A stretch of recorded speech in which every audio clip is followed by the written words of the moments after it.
Ladies and gentlemen, boys and girls, wrestling fans of all ages, welcome to another episode of the Wrestling Reality Rundown.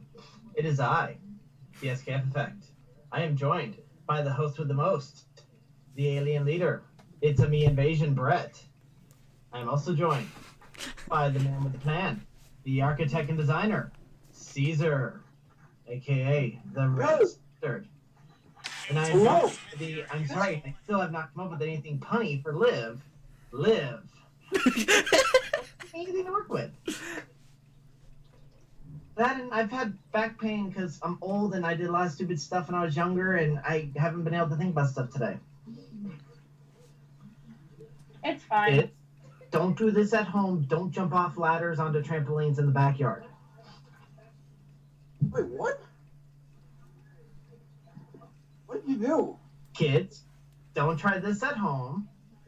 Don't jump off ladders onto people on trampolines in the backyard. Yes, don't be a sports monkey. I was like 14. Come on. I hit a friend with a swanton bomb, but I still climbed the ladder and won the belt. See? I learned.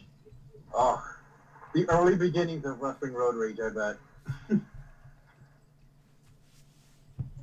Yes, technicality, the beginning of wrestling road rage. So, it's been a bizarre week with strange things happening. And let's start with anything is possible. Eddie Edwards. Oh, yeah? Oh, nice. Chelsea Green. Hi, Chelsea. Hi, So Chelsea. hard. Oh yeah, she's definitely watching. Hello. Hey, Hello. you never know. Well, it looks like we have 3 people watching, and Kept that, put it up later. Chelsea Green and Zack Ryder. What a coincidence. I knew that was gonna trigger him. Let's start with the, do we want to start with Blood Money? Yeah. The international, basically WrestleMania show for Saudi Arabia. Oh, gotcha. Woohoo! How about the retirement home match?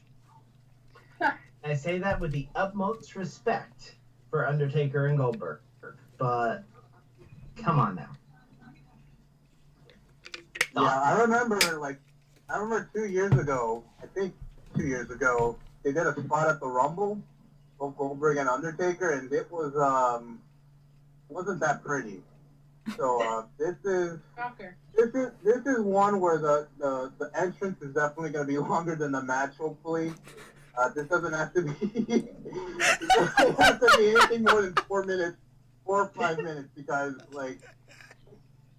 I mean, what's the combined age for this match? Is it like over 100? I think. Over 100 is the combined age of the match.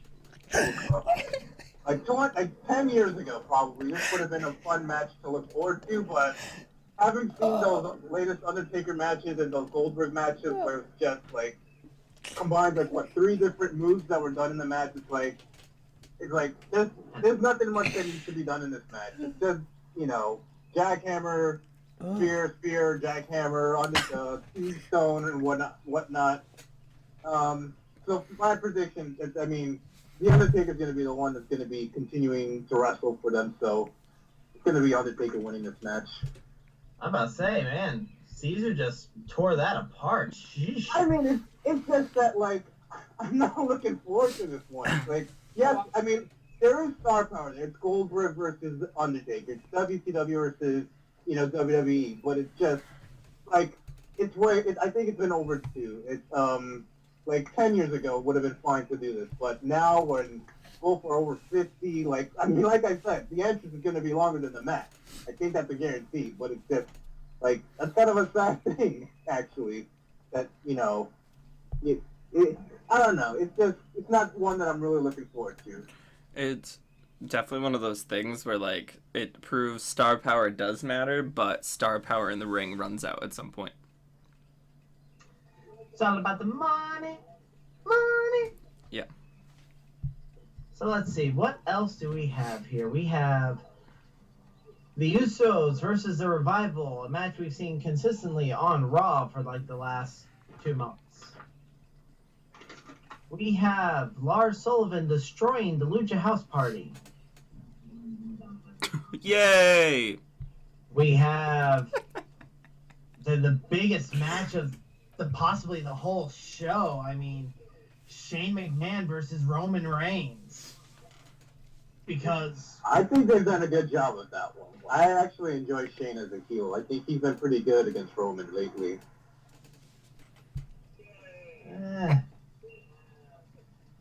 I don't know. I just haven't been. I love Shane, but I saw a post about it today actually that I'm like, that's so true. So like, why are you having so many different wrestlers sit on the sidelines and have Shane McMahon, the part owner of the company, because he basically is a part owner, having been on both shows when you have so many people just doing absolutely nothing? That's something else, yeah. Nothing. That's something else, guys. I love Shane. But He's like, I think he's great, and I love everything that he's done because I think he always pulls out some surprises. But come on, enough is it? Like, if you got to reach that far to like make a match like that, then it's just wait and like, I don't know. I I just agree. think that's a big issue that they have, and it's not. I agree. I mean, Shane is the best in the world right now.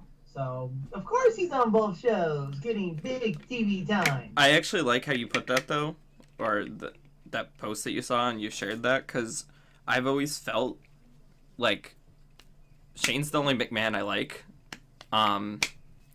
But I still, like, even the stuff that he's involved in, I honestly haven't cared, other than, like, his return and stuff shortly after his return. But, like, I mean, there's definitely been cool spots, cool situations, and he definitely takes risks that most don't expect. But that's just, I've just always felt that there's just kind of been something, not, like, missing, I guess, but it's really just been the fact that there's so many people signed and there's so many people on the sidelines that could be in that situation, and it's like, he doesn't necessarily really need that. Yeah. As much as I like Shane as a character, I do agree with what you guys are saying, because it's like, the way that they portray Shane, they portray him like this, like, dangerous, like, shooter that, like, that can fuck you up anytime, basically. And it's just, it's just not believable. Like, I can't believe that Shane McMahon has any chance, like, going up against Roman Reigns. But that's just the way that they're going to portray it. Yeah. It's just not that believable. Like, just looking at some of the bumps that Shane took at WrestleMania, and he kicked out of all of them. It's just, I find they just put like you guys said, they put too much resource into Shane when they could be doing that with someone else. Yeah. Yeah, I don't even mean like resource. I mean legit like actual time, actual matches. Like we haven't seen, I don't know, Asuka in how long? Who? We haven't seen. Yeah, exactly. We haven't seen Liv Morgan in how long? We haven't seen any of these people doing absolutely anything. Well, I mean, given those are women, but those are like people that I think, because I think those were a couple of the people mentioned in that, which is why that popped in my head. Yeah. But it's just ridiculous. Well, I think you could go a step further with that, too, and think of it more personally. Like, Shane's set. You know, he's going to be making his money. Why do you have to even be in any matches? Like, where, like, Asuka and Liv, those people that you just pointed out, they're, you know, getting a match on a card or time that actually does make a difference for them. Where Shane, like, he's going to be making his money no matter what. Yeah. Let's see if I can find that. Oh, let's see what else. While we're still bashing for that one, the Demon Finn Balor versus Andrade without Zelina, I'm assuming. Finn's gonna kill him. Let's see. I agree. I don't. Because they're giving Andrade a big push right now. Yeah, I was gonna say, I don't see him getting killed. Andrade's gonna beat the Demon. Oh, he's the Demon? Yeah. Oh. Demon Finn Balor. I don't know. I don't I don't know. I find this demon thing just be very, like, I don't know, because it's like, the way that they portray the demon, they portray him differently than Finn. It's like Finn basically, like, compared to the demon, Finn basically sucks without, like, the pain. Like, he's always losing his matches, and it's like, then why doesn't, like, Finn use the pain all the time, basically, if he wins with the pain? And it's like, I just find it hurts Finn just to, like, you know, how long has it been since we've even seen the demon? At least before WrestleMania. How long had it been? I have no It's idea. been, like, well over a year. I think And it's like been closer to 2 years. 2 years. No, it couldn't have been that long. At It least, was has to have been at least 1 year. Over a year. I can tell you at least it's been over a year Well, since he was at the WrestleMania before. It's literally because they're trying to make it a cash grab, is it not? Because they're trying to, like, make it so, you know, Demon Finn is a special attraction. Demon Finn is a special attraction, and you can sell masks, and you can sell all these different things because it's something different as an extension onto Finn. So I feel like they don't put that much stock into it, but I feel like it's one of their crutches. Paying for the demon. It's one of their crutches, though. They can just throw it out there, like, oh, they just came up with a card, they just came up with this show. All right, let's throw Demon Finn Balor on the card. Now everybody cares.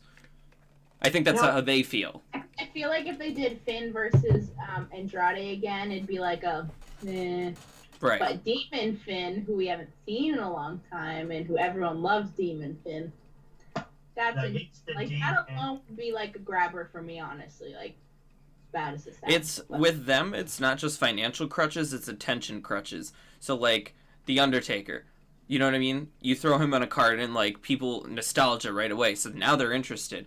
Granted, even if they don't watch. Even if they don't watch, right? And the casual, like even people that aren't watching it week to week, the people that are watching it week to week are the ones that are annoyed. You know, because they're like, well, why is this happening? But. Yep. It's just easy to throw The Undertaker and Goldberg on a card and just be like, oh, well, that's what we need and that's what's wrong with the product. Yeah. Because, But also, I kind of do agree now, because thinking that, like, Zelina won't be there, it'll be an easy excuse as to why he didn't win. And it might further their characters, because I kind of feel like they're going to be separating themselves from each other for the immediate future now, since they're both very public about their, like, personal relationships, and it's kind of hard to separate those, you know? Mm-hmm. They're strict business professionals. Oh yeah, but it's hard to separate them from their actual personal relationships, because you could see them. Well, you could at least, if they're gonna keep her as a manager, I would love to see her and Alistair work together, because I feel like they'd have cool chemistry. Ooh, like all kind of gothic Zelina coming out. Yeah, that'd be kind of cool. Mm-hmm. Andrade should totally manage Charlotte. That'd be, yeah. I was going to say Charlotte should manage Andrade. That way we never mind. We all know that relationship. No, but I was thinking from booking perspective. I bet you at some point, though, they're both going to be holding titles at the same time. Oh, yeah. Just the pictures. Oh, yeah. Just the pictures. When the wedding comes about. Braun Strowman versus Bobby Lashley. Brrr. Who? I don't know, match. That is a real match. That is happening. That is a thing. I'm actually just hearing about that till now. I thought they were in the Battle Royal. Nope. Oh, wow. Man, Battle Royal. Like, how wild is that? This is good shit. It's such good shit. Glory. It's a match. Man United. That made me laugh. Battle Royal.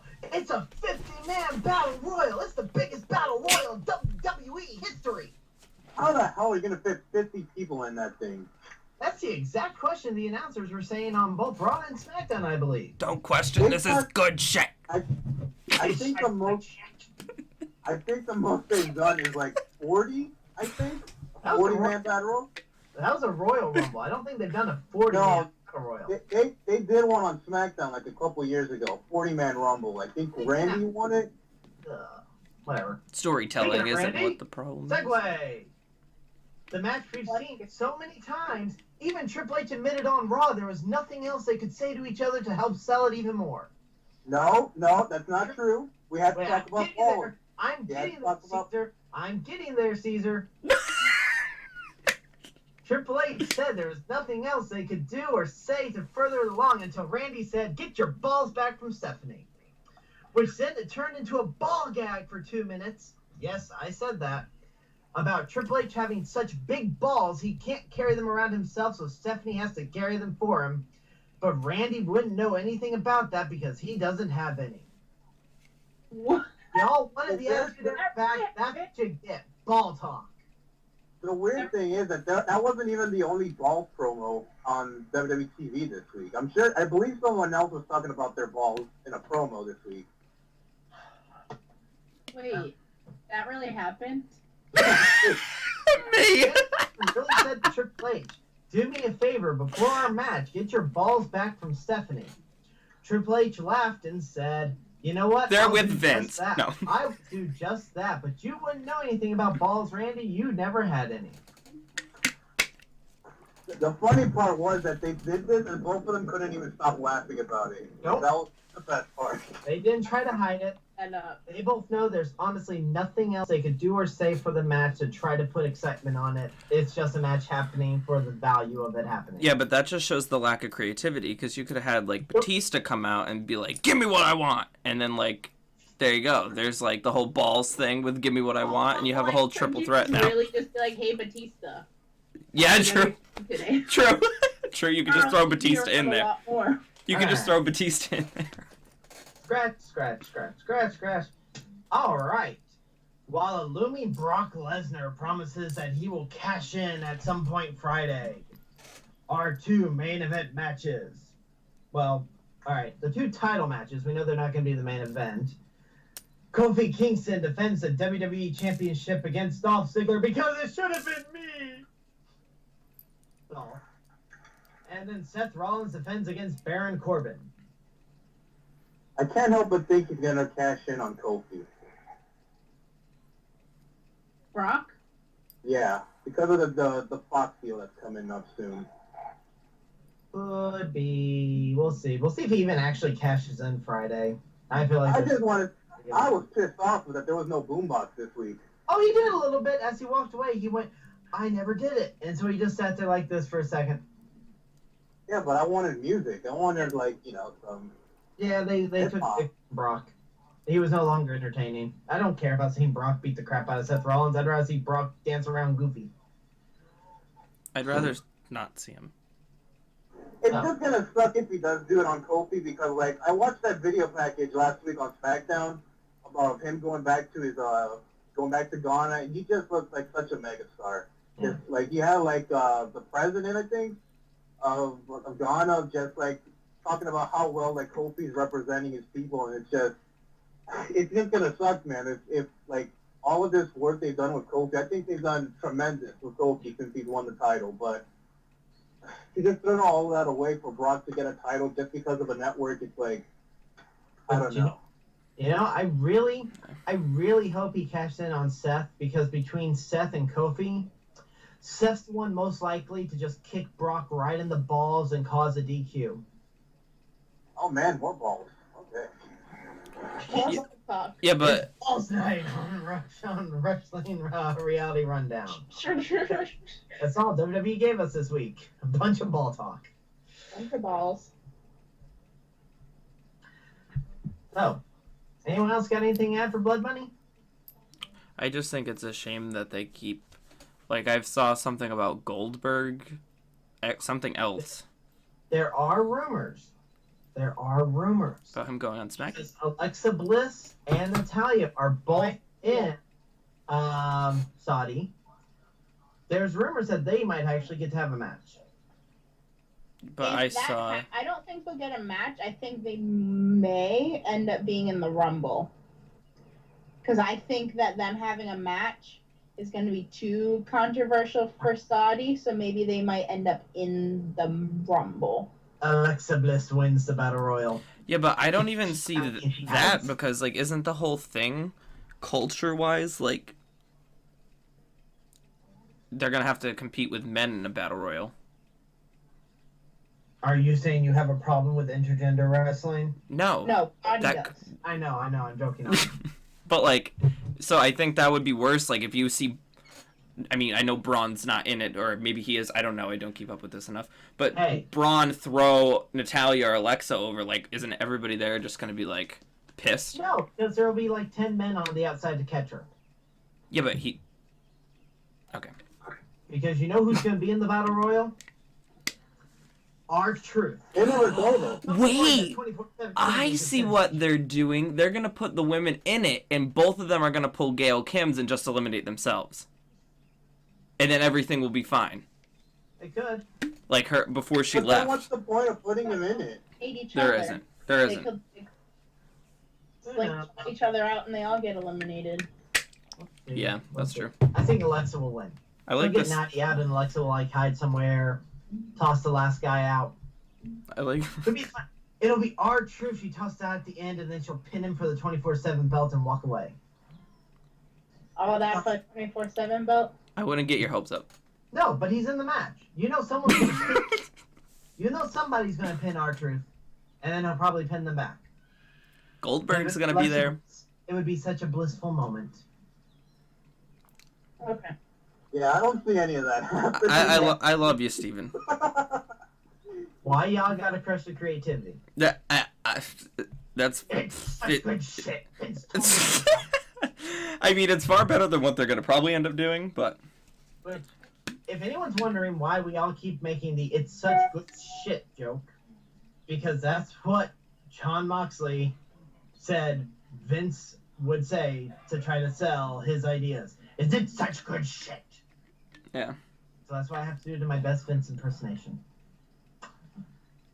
So, let's move on to that. And I want to go to something Liv mentioned earlier about how the whole, the same stuff happening on SmackDown that happened on Raw, blah, blah, blah, blah, blah, blah, blah, blah, blah. Fuck this wildcard rule. When the brand split happened, it was great because you had Raw and you had SmackDown. Stars on SmackDown got to shine. Before the brand split, all SmackDown was Raw Rewind. And guess what? That's exactly what SmackDown's becoming again. The Raw Rewind. You're not seeing anything different on SmackDown that you'd see on Raw. All because Vince thinks this way to help sell the ratings because it's such good shit. No. That's good shit, damn it. Fuck the wild card rule. That's all I'm gonna say for that one. You're ruining SmackDown. We need to make SmackDown great again because it is the A show. Raw's not. SmackDown is, and you're ruining it because you want Raw to be better. I see this, Vince. I know what you're doing. That's like one of the saddest things in the world. Like I 100% get where you're coming from, but I remember like growing up and not having access to Raw, and I only had access to SmackDown if I stayed up till like 1 a.m. And like Raw was always significantly better, but SmackDown was still actually such good shit that you were actually entertained throughout it, and there was story progression, the championships meant something. That's like sad now that like when I see people online and they're like, oh, they're trying too hard to make Raw good, but it's like both can be great, both can be really, really good and offer a lot. It's just how you present it. And it's just a shame that obviously from their perspective they are trying to do that to where Raw is the better show, but they always like step on their own toes, I guess is the way I want to put it. Like they get you excited about something, like, and then it automatically, like after a few weeks later, it turns into something, and it turns into your worst nightmare, and you're like, why did I get my hopes up? And it's just a shame that it can't be that way, but I'm not gonna say it's easy to fix it, but some of the stuff it is like very like blatant. It's like, why would this even occur? Like, what is this? The one thing about the wild card that it's like a lot of guys are also losing their spots. It's like, do you guys even know who the Raw Tag Team Champions even are? Sorry. Zack Ryder and Kurt Hawkins. You see, because I was thinking, like, it was either the Usos or the Revival, because they're the only tag teams that are even on Raw every week. Like, and that's isn't that, like, silly that the champions aren't even on TV every week, but, like, these other tag teams are. And there's no, like, they're not even competing for a chance at the championship even. It's just, like, a feud. Why are those tag teams on every week in every show? Because they're associated to Roman Reigns and Shane McMahon, so they're only there to help push this other story. But the thing that I don't understand is also the graphics showing that the Iconics were the Raw Women's tag team champions. I think, well, from what I heard, that was actually a typo. That wasn't. It was supposed to be a WWE tag team champion. Yeah, that was just a typo. Oh. So is there wrong? They're not gonna make SmackDown tag champions because, like, if the Raw tag team champions are losing every week, what purpose is there for a SmackDown? I wasn't even thinking that. I was thinking of going back to the days when the women's championship was only a feature on Raw. Sonic. But I feel like that would upset some people, like, in terms of, like, SmackDown, that you're, like, excluding them from one show. Yeah, but I don't know. Just With that said, we vented WWE. Caesar, what are the first two matches for the upcoming Slammiversary Impact Wrestling event? All right, so, well, first we announced last week it was Brian Cage defending his championship against Michael Elgin. I'm not really looking forward to this one, actually. I don't really know much about Michael Elgin. I don't really care much about him. It just has, I mean, even, like, you know, knowing what he did to, like, you know, some girls, like, I honestly don't really care that much about him. So this is really just a match that, you know, like, I'm sure it'll be a good match, but it's just that I wish there was just a better option for Brian Cage to have his first title defense. Yeah. I'd much rather see, like, Killer Cross than him. That You would chase at after least, John Moxley right now. I know, but at least it would be like, I don't know. Michael Elgin just next. And the second match that was announced, I don't understand why this happens though, but it's back. Hunter, they're making fun of me. it didn't make Roman look strong, damn it. Shut it down. Now we have an ad for Good Omens that you can see on Amazon Prime Video. It is a fantastic program. You should watch it. Not an ad or sponsorship. Whatever. I have an ad. No. I was just never mind. All right, are you guys seeing it again? It's only on Prime Video, included with Prime. And hey, we're on a screen. We're on the technical screen. There we go. I think we're back. Yes. It looks like we're back. Just not on mine. Whoa. On their I'm end though. going back. So we were talking about how people watch and steal ideas from things online. No matter if they're WWE or Impact, they like to listen. They like to steal ideas. We need to start wearing our tinfoil hats again. Brett, let's talk about Rich Swann versus Johnny Mundo Impact for the X Division Championship. Wait, what? That's a thing. Oh, I thought you froze. That's froze. my second. Wait, that's a thing. That's a thing. Oh God, let's talk about it. I'll let you give your opinions first because I feel like. I think it's gonna be a great match. Yeah. That's all I can do. Yeah. I think it is going to be a great match too. This is a match that I think. I mean, I'm not going to be the one that goes into like what it does for the X Division. I'm going to let the other guy. We'll have to probably dedicate the rest of the show for Brett to get his X Division frustrations out.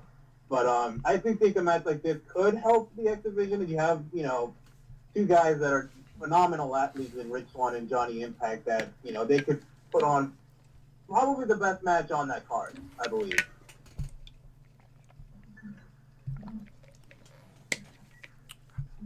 Did you want to say anything further, Steven? No, I got it. But Liv looks like she has something she wants to say. Go for it. She just has that look on her face. I disagree. I mean, I don't know.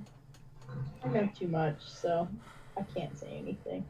It just, I don't know. It feels, to me, it just feels like the X Division is just like,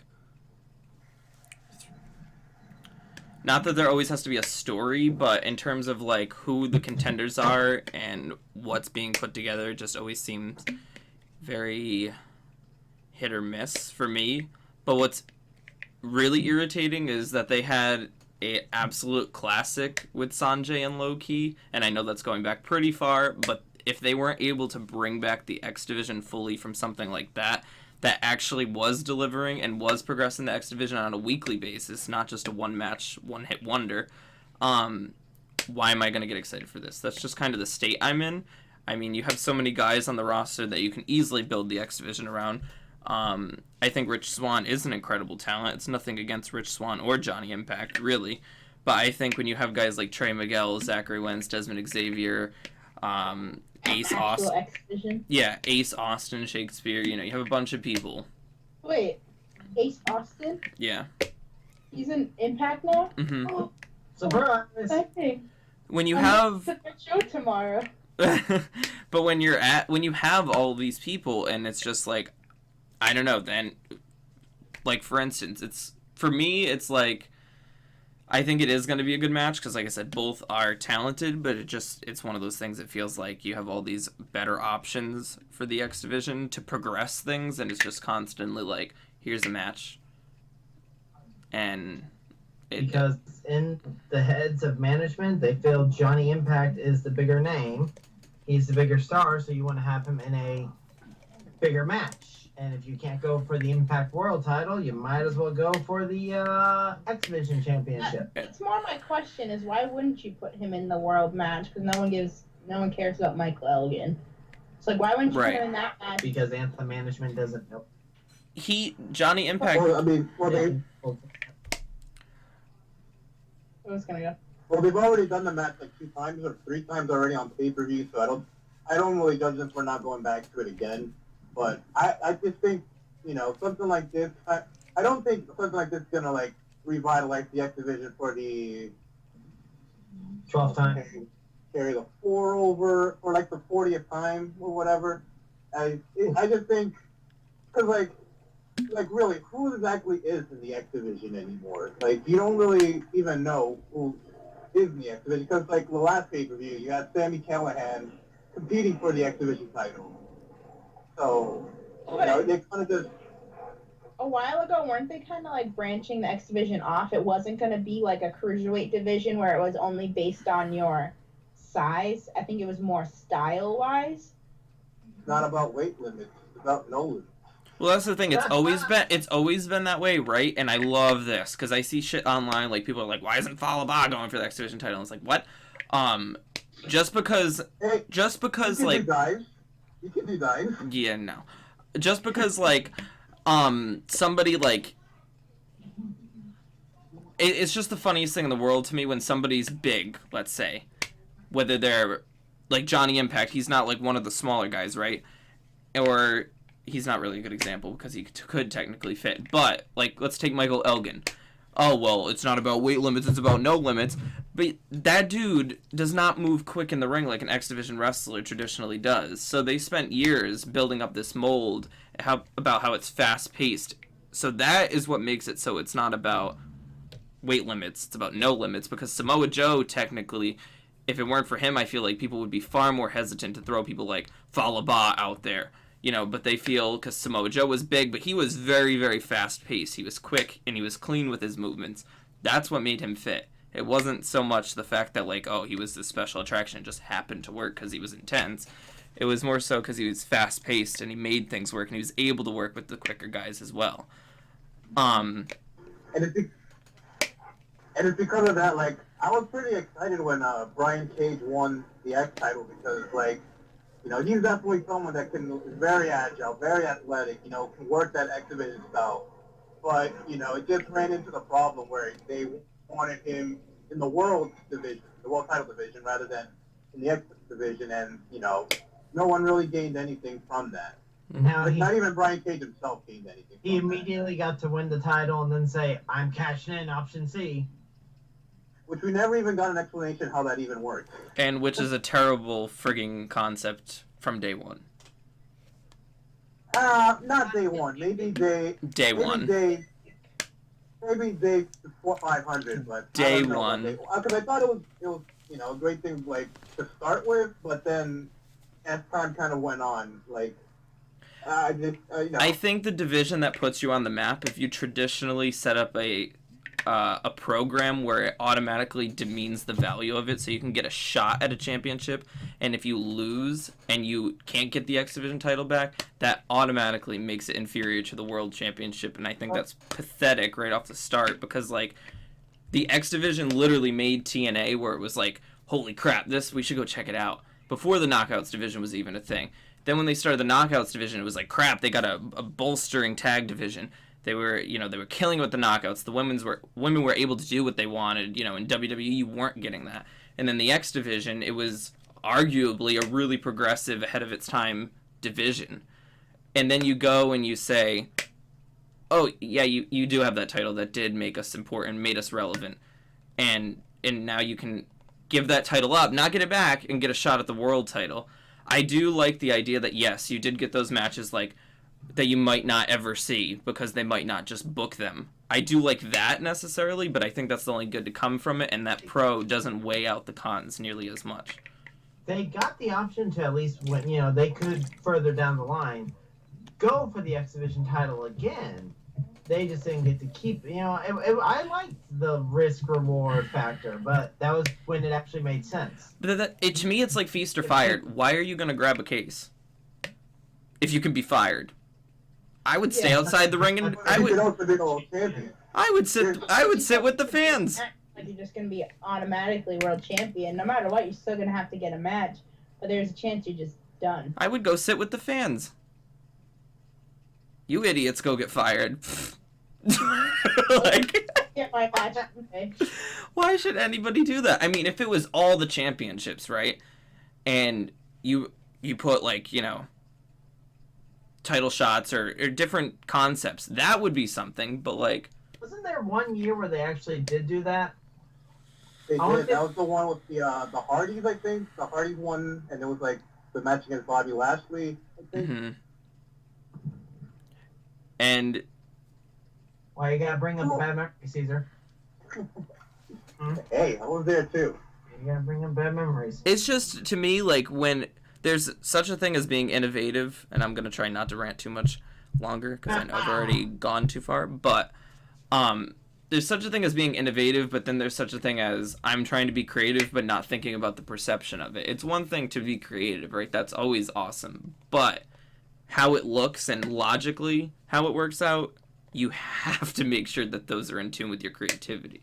So, I agree, but in some cases I kind of disagree, only because it's so think of it in terms of WWE, where it's a much broader spectrum. The closest thing they have to the X division is their cruiserweight division. Right. So imagine being, going for this thing, being a cruiserweight champion, unless it's a case like Brian Cage, where he had won the championship and was just I only won this championship in order to cash in for a world heavyweight championship.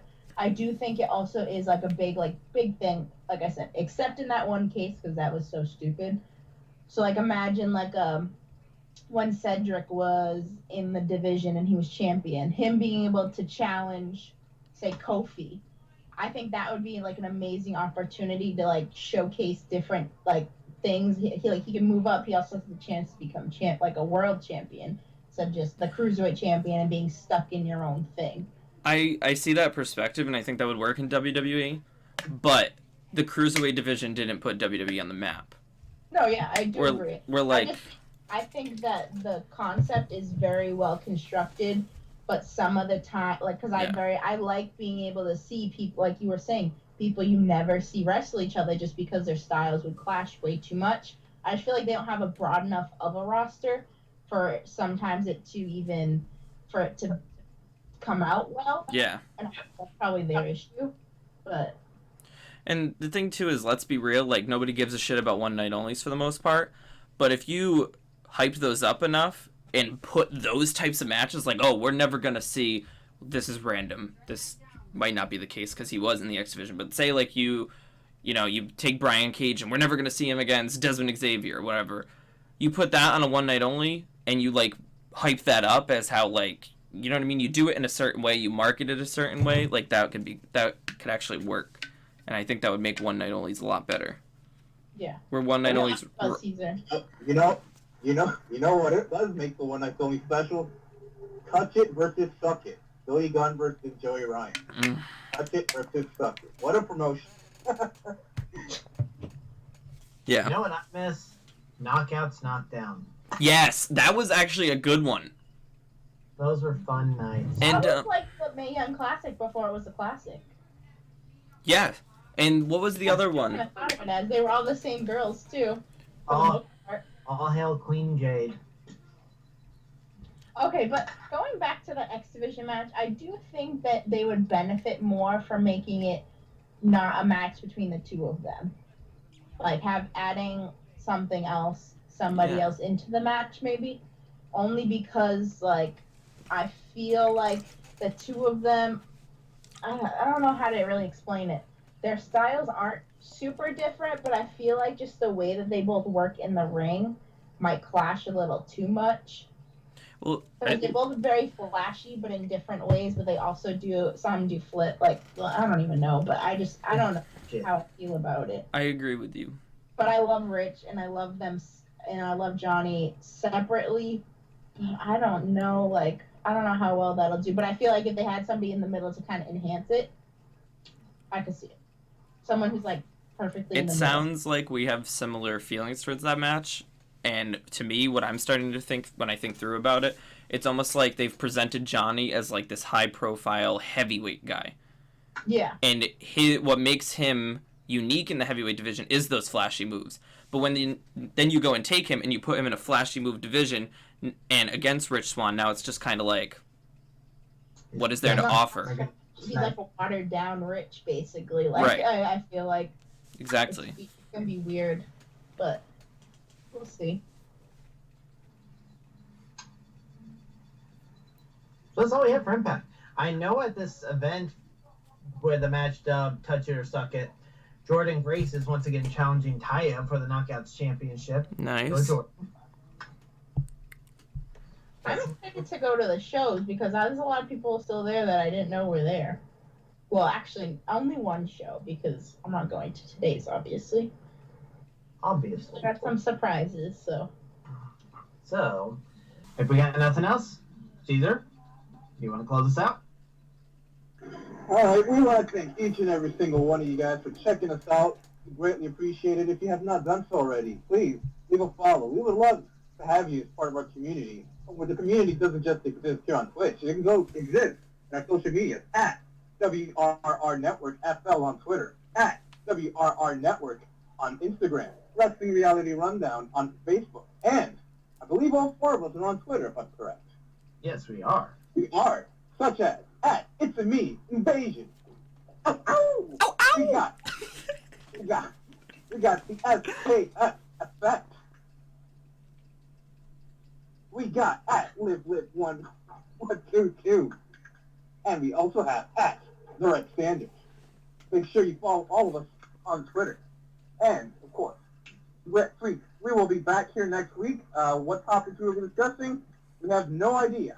But we will be discussing it. That's all. It's all changed.